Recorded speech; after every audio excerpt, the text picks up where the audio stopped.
Warning. Listening to this show may result in increased levels of inspiration, motivation, and innovation. Side effects can include the immediate urge to take massive action to build a better business and life for yourself and others. You've been warned. Welcome to Influencers Radio with your host, Jack Mize.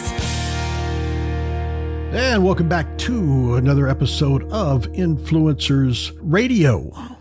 Well, here's a question. And, it's a pretty deep question, but I want you to think about this. Do you ever feel stuck, like you've lost your passion, maybe unsure of your purpose?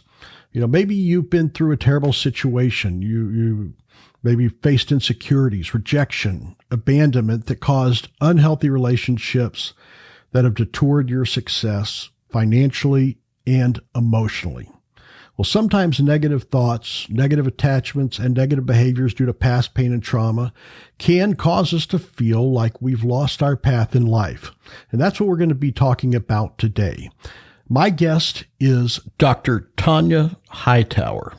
She is an empowerment, motivational speaker, life purpose consultant, and author of Destiny Grabbers. And she helps women discover purpose, get their passion back, redefine themselves, and refocus on who they are and what they were born to do. Dr. Hightower, welcome to Influencers Radio. Hello. Thank you for having me. Well, you have a pretty interesting story, and something that's unique, or at least what a lot of people think might be unique, because they don't really talk a lot about what we're going to be talking about today. So what I'd like to do is kick this off with, let me say this. I bet when you were in school and they asked you what you wanted to do when you grew up, helping women discover their life purpose probably wasn't on the top of your list. So what called you to this path? What drives your passion to do this? Well, I found myself in pattern situations where I had failed relationships. I had failed businesses because I had two other businesses that didn't make it. I began to have negative thought patterns in relationships, as the attachment was the root of the problem. And it goes way back until my childhood, where I had been in a situation where my mother didn't have the attachment to me as a mother should during the developing process of a child. And that was a chain reaction until my adulthood, and me having these particular negative behaviors and patterns. And I did not know this until I had reached maybe in my 50s, that I wasn't in my purpose. And I really didn't even know myself. And so it stems back to that.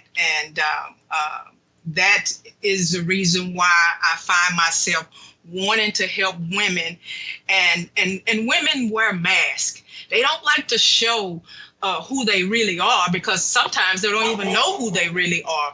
And so my passion in helping these women redefine themselves, because of them not knowing themselves, to help them to discover their purpose, help them to get the passion that they may once have had, and they have lost it and gotten stuck.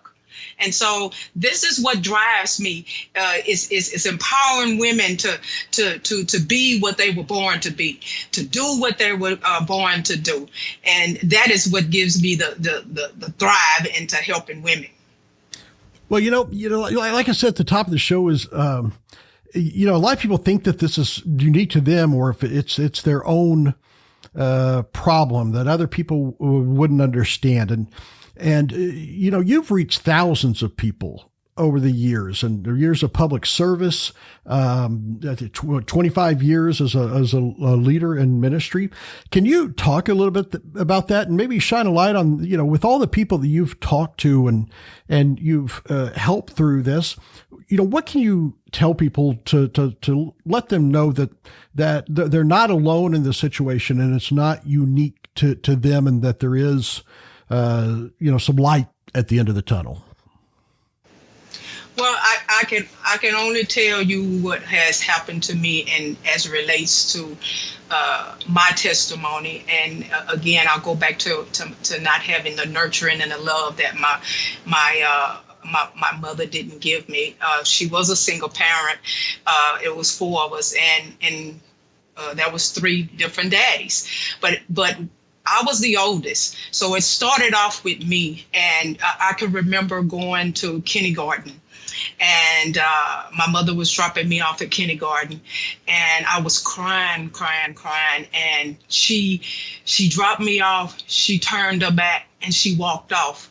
And the teacher had to grab my hand, and I watched her, and she never turned back. And that was the start of the detachment of me not getting that nourishment. And then what happened then is this little boy that was in my classroom, he started to show attention to me. And when he started showing attention to me, he started to put his hand under my dress, and he started to play with me. And I didn't know, what was going on at the time. I'm in kindergarten. And so it wasn't until I ended up going to another school the next year, and I had blocked it out. And it wasn't until I wrote my book that I remembered everything that happened to me. And all that was a part of the detachment from elementary to junior high, getting a boyfriend and being jealous of him. And even around when my husband and I were dating, I was jealous of his family because of that abandonment, because of that rejection. And so all that started in that pattern of me as I became an adult, affected me in ministry. Affected me, whereas I couldn't trust. I always had a wall. And when you're in leadership, you can't have that wall. Me and the lay people, we were okay, but it was the authority figure that I had an issue with. And so my leader, he had his own insecurities. And so I got a lot of emotional abuse. But I say this because nothing can happen to you if you don't allow it to happen to you. And so when I recognized as the years gone on that I had my own issues, so I cannot say that he was the cause of this. I had to deal with my own issues. And that's where I began to, it was really tough. Because I even had an incident with my sister and disassociating myself with her because the same leader, when he ostracized me from the church and all the other people had kind of ostracized me, and my sister and her husband was there, she did the same thing. And that's what hurt me the most. Now, that was a betrayal that I could never forget. I had to go into what we call a sabbatical for months before I could overcome this. And because of my faith, I even went to get counseling. And so I overcame it through my faith and through counseling and meditation and changing my mindset. Is what's helped me. And so I know that I am called to this. I'm called to help other women to overcome these issues. And their issues don't have to be my issues. It doesn't have to be rejection or abandonment. But I do know a lot of women have insecurities. Yeah, well, you mentioned your book, Destiny Grabbers, and that book, it chronicles your life from childhood on, and it certainly sounds like it was cathartic for you. I can imagine, laying that out there was cathartic for you. But can you talk a little bit about what can someone else take away from that book as they read through you going through these obstacles and overcoming these obstacles? How can they use that in their own lives? Number one is they can face their own insecurities. A lot of times what I find out when someone else tells their story and other people can relate to their stories, then they can begin to sit down, because a lot of times we're on the move so fast, we don't have time to be still and listen within ourselves and get the healing within ourselves. So number one is they can sit down and see their story and my story, whatever the case may be, and then take some time in themselves and start listening, listing, listing, the different things that they have that may be facing that has hindered them from financial blessing, from making a leap into a business, from relationships. And so what they can take from my book is they can take their own journey out from listening from my story and how I've overcome. Well, you said earlier that their problems don't have to be your problems, right? Their situation doesn't have to be the same as you. So let's go back into the general sense. Let's say they feel stuck. They feel like they've lost their passion. They've lost what that purpose is in life. How do you, once you figure out that, I think I've lost my purpose, or I lost this passion for life, how do you rediscover that purpose? How do you start to redefine yourself in order to get back on that path? Well, you first have to look within yourself. When I start off the book, I talk about the creator, and whatever your creator is, we all were created, and we all our purpose was given to us by our creator, and so he or she, or whatever you want to call, is the only one that knows your purpose, knows your specific purpose. So you have to look within yourself, but you have to be still and be able to listen from within. And when you sit still and listen from within, you're gonna hear something. And you're gonna, whether it's in your subconscious or not, you're gonna hear something. But you have to take the time to be still first. Your purpose is the original intent of what you were born to do, what you were created to do. And everybody was created to do something on this earth. And it's not for ourselves, it's for us to help others. That's why I have this passion to help other women. I was scheduled to do a workshop last year, 2020, at a hotel called Destiny Grabbers Women's Gathering, where we were going to talk about purpose and identity and potential and so forth. And this was to empower women to know that they were just not created to be Eve and Adam's wife. Women were born with purpose as well. And so when we know that we have purpose also, and not just to be a wife, then we can do what we've been called to do. And so when you discover that, I'm sure that's got to be kind of a very powerful moment when women do discover that, when they have that moment of this is what I'm supposed to do. This is what I'm meant to do. And I'm sure that energizes them and really changes their mindset and their outlook. Can you recall the moment that happened to you, that when you had that moment? I can definitely recall it, but I have to take you back to why I didn't know. When I was in leadership, and a lot of times we as women and men as well, we take on the identity that someone has given us. As a woman minister in the traditional church, a lot of times we were not able to preach in the pulpit. Now, at my specific church, we could, but in some traditions, you could not preach in the pulpit. Women were not treated like men were treated. And so after a while, the women took this identity of this is who we were. But we were called by God just as they were. And so when I recognize myself through my own meditation, my own looking within myself, and my own changing my mindset, because you have to change your mindset. Your thoughts are the ones that take you where you are or where you're going. And so you have to change your thought. It's a saying that my mentor would say, your feet can't go where your mind hasn't been.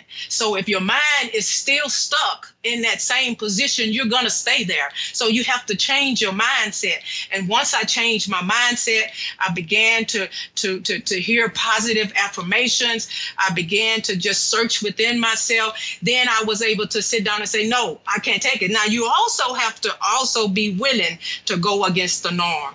And a lot of women are fearful in going against the norm. But when you know your unique self and you are confident in yourself, then you can go against the norm and you can be who God has said you are instead of what man or whoever else has placed on you or tagged you with. Yeah, well, that saying that you just what is it? Your feet can't go where your mind hasn't been. Yes, reminds me of a George Clinton saying as well. Yeah, well, I'm going to give you an example of that. I was speaking at actually this was before then. My mentor was doing a workshop in Barbados, and at the time, my finances would not allow me to, but I did not let that stop me. My mind was on Barbados, and I got creative and did sponsorship. And I went to Barbados because my mind was on Barbados. So I took my feet there. Well, I guess that's all about the mindset. It's a mindset, yes. Yeah. Well, in your book, it's interesting. I say it chronicles, from your childhood, and I'm certain, at least I would hope that there's going to be a part 2 coming up, because you haven't even, I don't think you've come even near the potential of what you have for helping people. But when you go through, and it's really interesting the way that your chapters, kind of go through the different, the different phases. It's almost like chapters of your life, right? Yes. That goes through. And, as it gets towards, outside, out of the, when you're a child and the abandonment and the, I believe you have a chapter on the reaching, but not enough, right? That's on the rejection.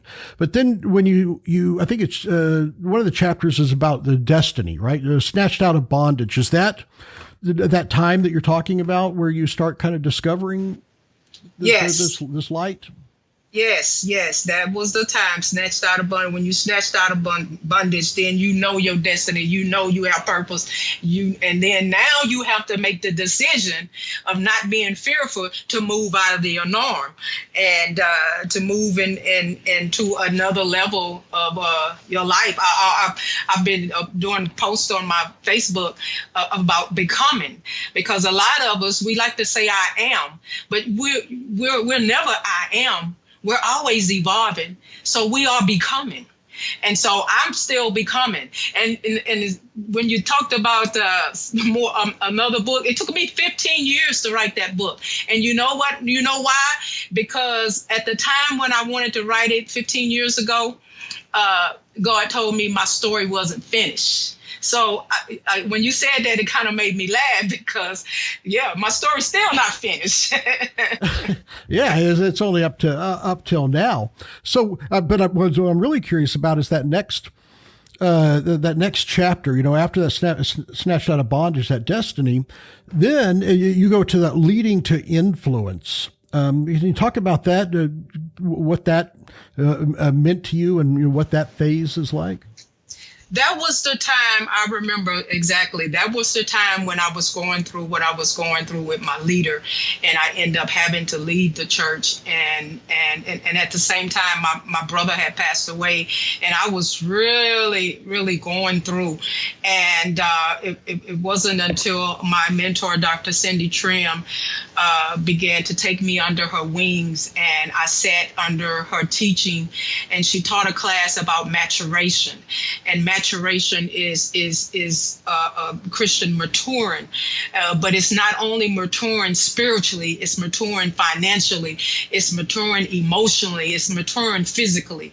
And so when I went through that course that she had, that helped me to understand that in order for you to move forward into what you've really been called to do, you have to deal with every aspect of your life.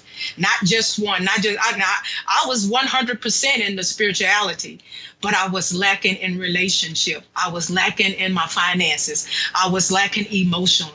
Until I began to deal with those things, then I was able to move further into what I was really called to do. And that's what the leading to influence, because you can't lead if you haven't underwent some type of trauma, or not necessarily trauma, but a lot of times we as leaders, we want to lead somebody where we have not been ourselves. That's what I meant. And until you have gone through some things yourself, then you're not able to lead effectively, because you have to meet the followers where they are. And so that's what the leading with influence is about, is to helping myself walk into leadership and an effective leadership. And it's the growing process. And, I think, one of the concepts that